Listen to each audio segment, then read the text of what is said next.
But now, after this event, you're not going to be doubting them if you ever doubted them before, as they are getting ready for that first game.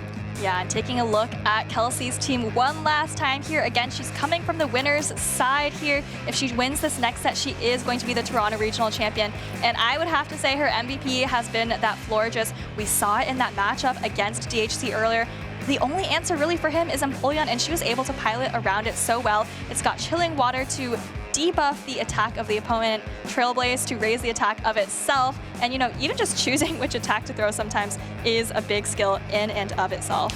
And we got DHC as well running the very spicy Shadow Gyarados. He brought it a couple times into Kelsey's team in that winner's finals. I don't know if he leans back into or not. That's a real question because he did not find the win conditions he needed with it. A pretty frail Pokemon, but he's been playing a lot of these neutral matchups with his other 5 Pokemon really well. Sometimes though, when you're back against the wall, you just lean into your spice pick and try to hope that your opponents don't know this matchups and can outplay it. Or sometimes you say, you know what, I'm going to leave it all on the field and see what happens. I'm going to use my favorite Pokemon on my team. And that might be the case in some of these matchups. Kelsey is running that recently buffed Jellicent. I think Jellicent in this tournament, what I've noticed from players is that they don't bring it often, but when they do, it can really put in a lot of work into the opposing team. Obviously, Furret, not a great matchup, but outside of that, that Jellicent actually looks pretty good into DHC's team. Yeah, completely agree. I don't know how much DHC is even going to bring for it, given that it has a terrible matchup versus Florges. But here we go, game number 1 of the Grand Finals. Kelsey versus DHC, Empoleon versus Altaria.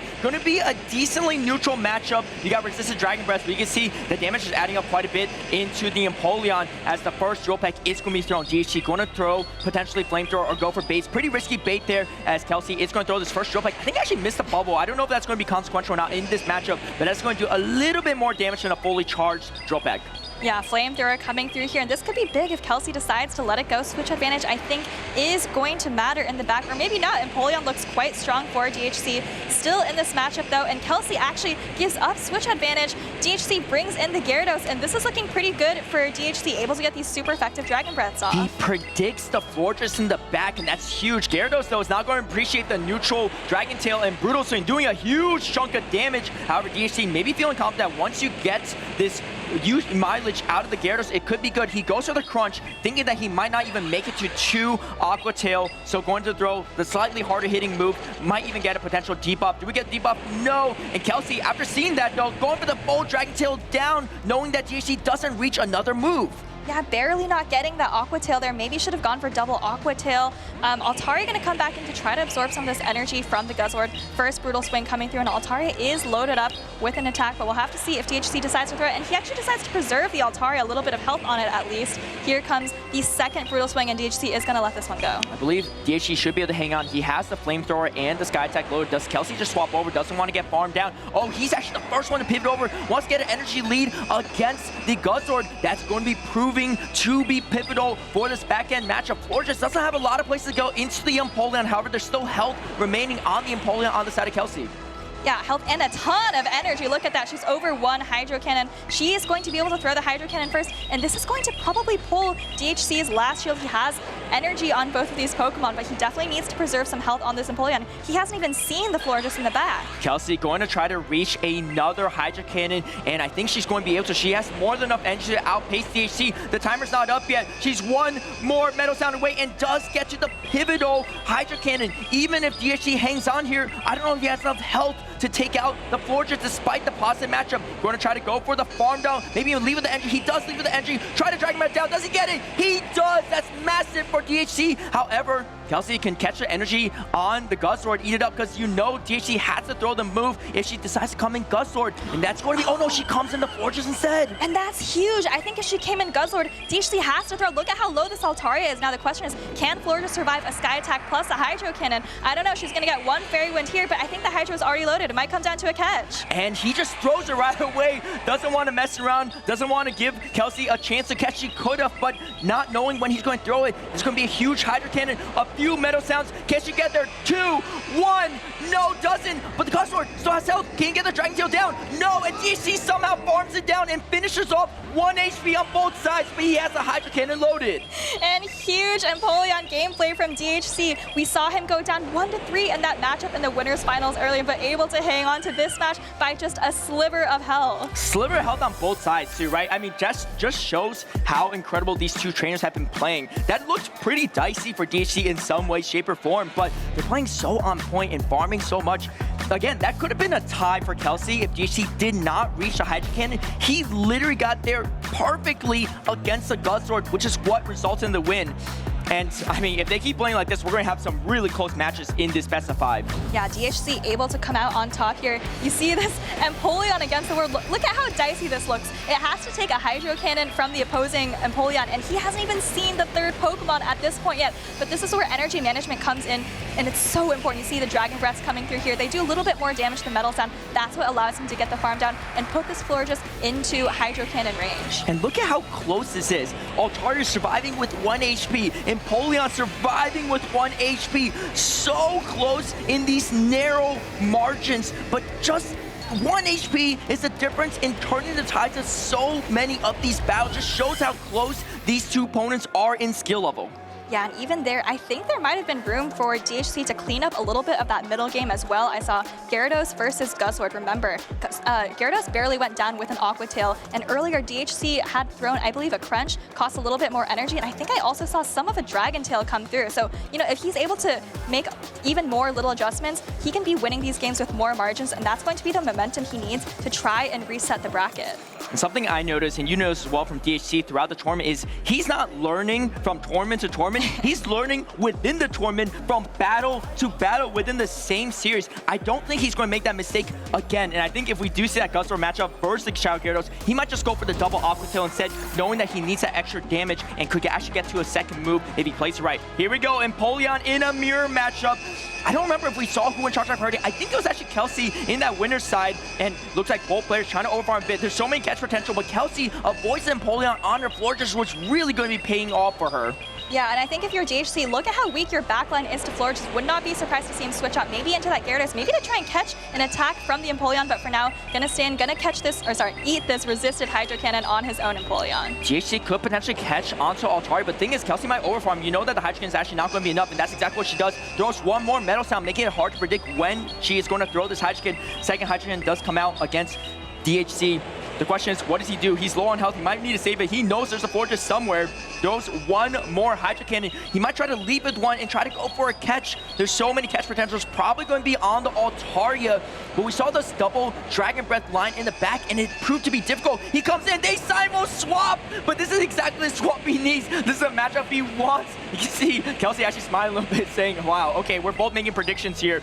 DHC going to spend his final shield against this Guzzlord, wants to grab shields back or do something, anticipating that there's a Fortress.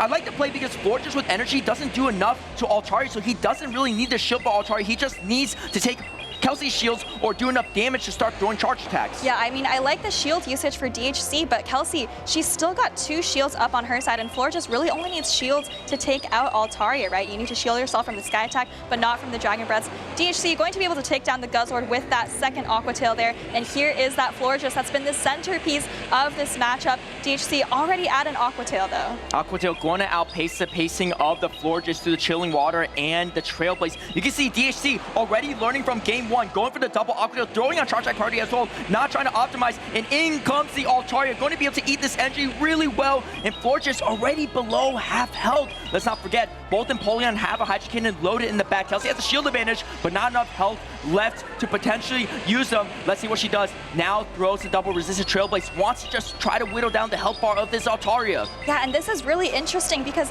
I don't know how much that Chilling Water does for you. The Dragon Breaths are already tickling. They're going to just do no damage at all now, but the Sky Attack is really what you have to worry about, and I think even with that debuff, you still have to shield this up. Yeah, that's the thing, right? Every fast attack at a minimum has to do 1 damage apiece, and I think that's exactly what the Dragon Breaths are doing. Kelsey going for another Trailblaze, trying to double boost the floor, just do as much damage as possible. She could swap out and do a combo play, but then she's going to clear the buff she has. DHC still has a shield left. You can see he's going to outpace as well. Throws another Sky Attack. Does Kelsey ever shield into this situation? She has no health on the Empoleon. You have to shield, but she's going to let it go. Yeah, she still has the Empoleon. The Empoleon has a lot of energy, but not a lot of health. And you just look at the Gyarados on DHC's side. You have to imagine that this game is absolutely over. And DHC able to take game number 2. He could be on his way to a bracket reset. I think Kelsey just recognized there's no more win conditions. I'm not going to stall out this game. I need to start thinking about game number 3. And DHC approaching this grand finals with a completely different attitude, starting off 2-0 against Kelsey. In the winners final, she started off 2-0 against him. He was able to win the 3rd game, but she took that 4th game. This time around, he's 1 game away from resetting in bracket, and then we have an even series on our hands and more Pokemon GO battles to watch. Either way, it's going to be a great spot.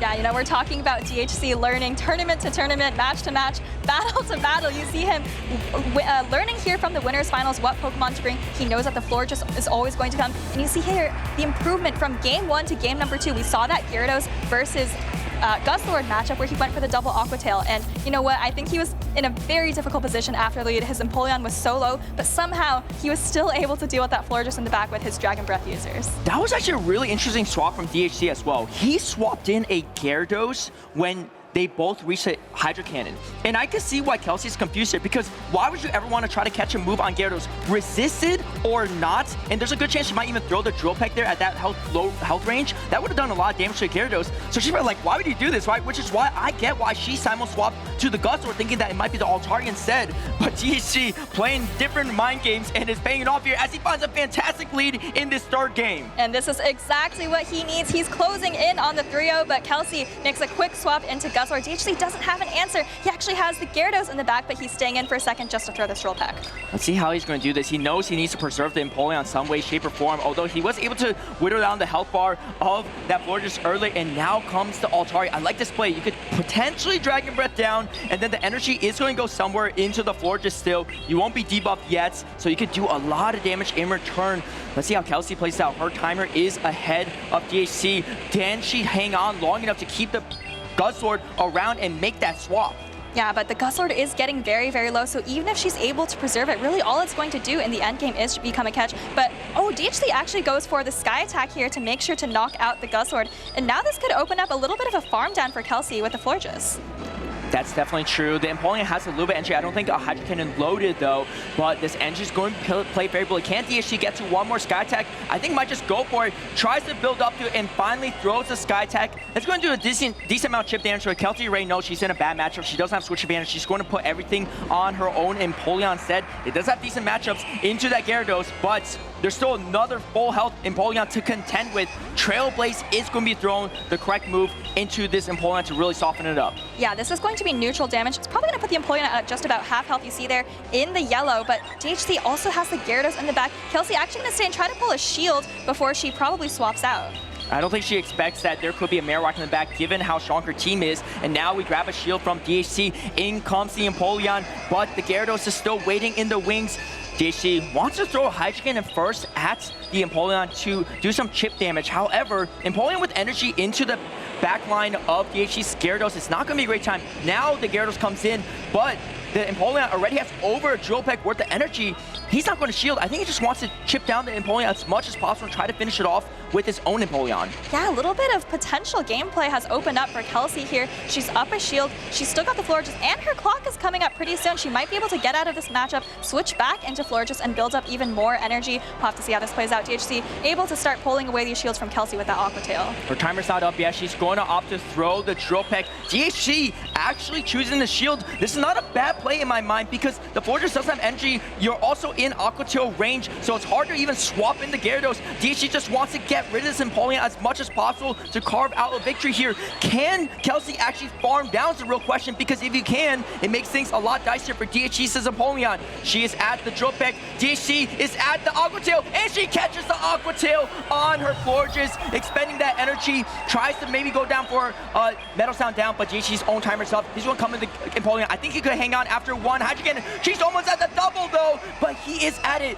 If he survives this Hydreigon, he is going to take this pivotal Game 3 and reset the bracket. Is she at the move? Does he hang on? And he does! He has a Hydreigon. That's a 3-0 victory in this first bracket. We have a bracket reset. And how many times have we seen this DHC's Pokemon hanging on by just 1 HP? That's going to give him, as you said, the bracket reset here, 3-0 victory. And all of a sudden, the momentum has completely flipped. DHC can't believe it himself. I know he was holding his breath, seeing if his Empoleon would survive that attack.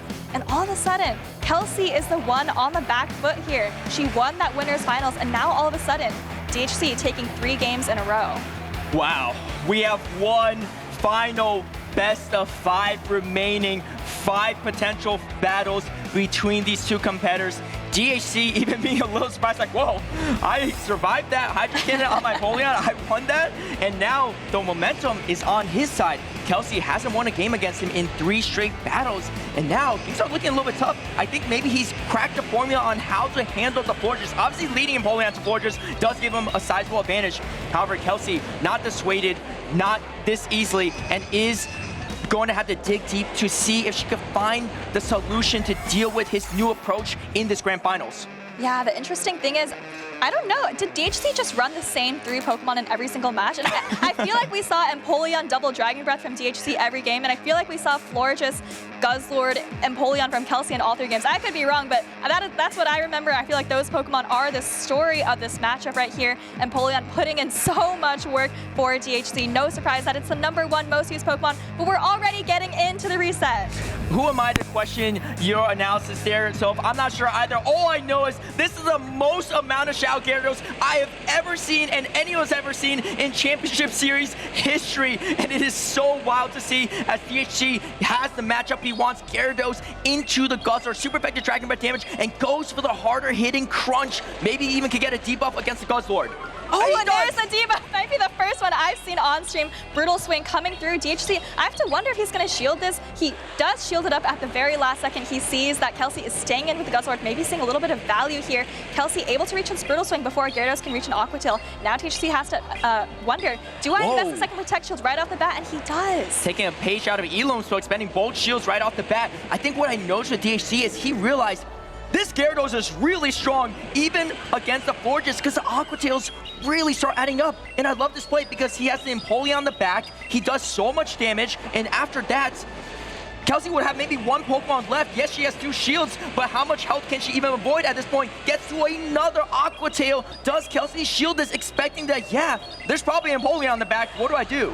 Yeah, she does choose to preserve the Florges. Again, she doesn't know either of the back Pokemon, though she can certainly make a pretty good guess. And how many times have we seen DHC bring his Altari into a loaded Florges? Such a great way to absorb energy. And this time you see Kelsey is not throwing the Chilling Water. She knows that that's not really going to help out with the Sky Attack damage. She's already in Sky Attack range. So, okay, no, sorry. She is going for the Chilling Water, but now that she's already boosted her attack. Yeah, I think the plan is that she can't really stay in here, right, in Florges. So going to just make this matchup slightly easier for the Empoleon. But the timers are super misaligned. Look at the timers for DHC as well. If he could realign the Gyarados into the Empoleon, resist all that Metal Sound, he'd get even more mileage out of that Shadow Gyarados as the Flamethrower is going to be thrown. Kelsey knows that there's probably an Empoleon back, needs to try to save a shield for that or for the Gyarados. Yeah, but this is so tough. Altari is going to be able to hang on to this Drill Peck quite easily. Might even make another charge attack, but DHC's clock is already up. He can switch out if he wants to, but no, just going to throw this Flamethrower, maybe try to pull the last shield from Empoleon. I don't think he's even revealed his own Empoleon quite yet. Flamethrower coming through, debuff, but still does a lot of damage. Now comes the Gyarados, trying to Dragon Breath down, not going to be able to do it. But the problem is, he has a full health Empoleon, and there's only a Florges left on the side of Kelsey. Kelsey does have a shield, but the problem is the Metal Sounds are adding up way too quickly, and he is going for the Metal Sound down as she takes another game off of Kelsey in this bracket reset. And that is 4 games straight from DHC, but he's running the same exact 3 Pokemon. I think Kelsey still is as well. Kelsey, at this point, has to be wondering, am I not bringing the right Pokemon? Am I not positioning them quite correctly? Maybe the Florges isn't quite as dominant as I thought. Feels like DHC has found new ways to play around it, right? We've seen him bringing the Altaria into the Florges time and time again, and the Empoleon just feels like it's putting in a little bit too much work for DHC. I gotta say, My bad, DHC. I questioned your Shadow Gyarados, saying that maybe it's not the solution in this Grand Finals. You didn't find the win condition in the winner's foul, but he doubled down, tripled down, quadrupled down, brought Shadow Gyarados into every single game, realizing that, you know what? Even as a fairy, I have played game number 5 between these two in the Grand Finals. It's going to be game 2 in the bracket reset. It's going to be Empoleon versus the Altaria. And this is a huge adjustment for Kelsey. We've seen her relying so much on that Florges, and you see now she's finally dropped it for the Jellicent, anticipating the exact line that DHC has brought yet again. Let's see if it pays off for her, but for now, we're still in the lead matchup. Drillpeck about to land on Altaria. Despite the fact that Jellicent takes super effective crunch damage, I actually like this adjustment from her because he has to build up their crunch, he has to bait perfectly to grab shields, he has to do something a little bit more than just throw Aqua Tail. The Aqua Tail spam just came out so fast into the Guzzlord and the Florges and the Empoleon. She's saying, you know what, this different strategy may be the solution I need, as the second Drillpeck is going to land on the Altaria. Yeah, and Altaria, of course, very bulky, easily able to hang on there, but again, I've got my eye on the backline. DHC already at a Sky attack here. It's going to land on the Empoleon. Kelsey is happy to let this go. Oh, and if she gets a big Hex down here, that could be very uncomfortable for DHC. DHC winning switch advantage, but in comes the Guzzlord. Want to farm as much energy as possible. This Guzzlord has a lot of play into the entire backline of DHC. Neutral damage with the brutal swings against both the Gyarados and the Empoleon. He's expecting the Florges, but he's mistaken. It's actually a hard answer to that Empoleon. And now Kelsey in the driver's seat with that energy lead can turn the tides of this series. Octail is going to be thrown first. Not enough to KO the Guzzlord. Does she anticipate that there's something else in the back instead of the Empoleon? But I think she's saying, you know what? He's been the same 3 Pokemon in different order or the same order every single time. I'm putting everything on the line here with this Jellicent, and that could prove to be successful as DHC going to let this go down. Now comes the Empoleon, and here comes the Jellicent. This is a bait game. She won that 4th game in the Winners Finals by going straight Shadow Ball. Does she do it again? Yeah, and I think she can just go straight for Shadow Ball. There's no reason to worry. There's no catch available on DHC's side. You know, you heard Kelsey in the interview. She doesn't want to second guess herself. And in this game, she read the team perfectly. She stuck to it. And now you see she has a Jellicent on the Empoleon instead of the Florges, which is what DHC was expecting. Yeah, and the thing is, Jellicent can tank a Drillpeck no problem. The Metal Sounds are doing resistant damage. Meanwhile, the Hex damage is slowly whittling down the health bar of the Empoleon to the point where one Shadow Ball shouldn't be enough to KO. He just lets go. He said, you know what? My only win condition is she base. Otherwise, I lose either way. He recognizes that there are no win conditions remaining, and Kelsey is able to stifle the momentum. It's going to be a tied series 1-1 against Kelsey and DHC in this bracket reset. And all of a sudden, Kelsey is now the one with momentum, has won the most recent game after losing 4 straight to DHC. And now with the mind games, if you're DHC, he has been playing like there is a Florges in the back every single game, and he was right 4 out of the first 5 times. But now he has to wonder, is there a Jellicent? And that's going to make him second guess some of these team decisions, second guess which Pokemon to bring in if he wins switch advantage. I mean, it's kind of comical in a way, right? DHC saying, I keep winning, so I'm going to bring the same 3 Pokemon until Kelsey makes the adjustment. And Kelsey did finally make the adjustment. And maybe for once, we'll actually see in this Grand Finals, DHC brings a 4th Pokemon, maybe a 5th Pokemon, something a little bit different to switch things up. And the question is, does Kelsey lean back and go into that Florges? Or does she say, you know what? This Jellicent really paid off for me. And outside that Furrets, I'm pretty okay with all the other matchups. And she might really lean back into it. Like I said earlier, I think Jellicent actually looks really good for her. She just found a lot of success with the Florges in that Winners Finals, but now I think she's open to the different possibilities here as we are 1-1, and essentially it's whittled down to a best of 3 between these two. Yeah, now that one of the players has finally made an adjustment, there's a lot of mind games going on, right? Kelsey, she might think, hey, you know what, I've scared away some of the Pokemon on DHC's side. Maybe it's time for me to bring back the Florges. And for DHC, he's going to be wondering, oh my goodness, do I have to bring a Jellicent answer now? Do I have to bring my Furret? But now the Furret's going to be worried about the Florges, and it's just a lot of back and forth, a lot of layers deep. And for these trainers, I think it's just going to be really important to think about everything that's possible, make your prediction, and then stick to it.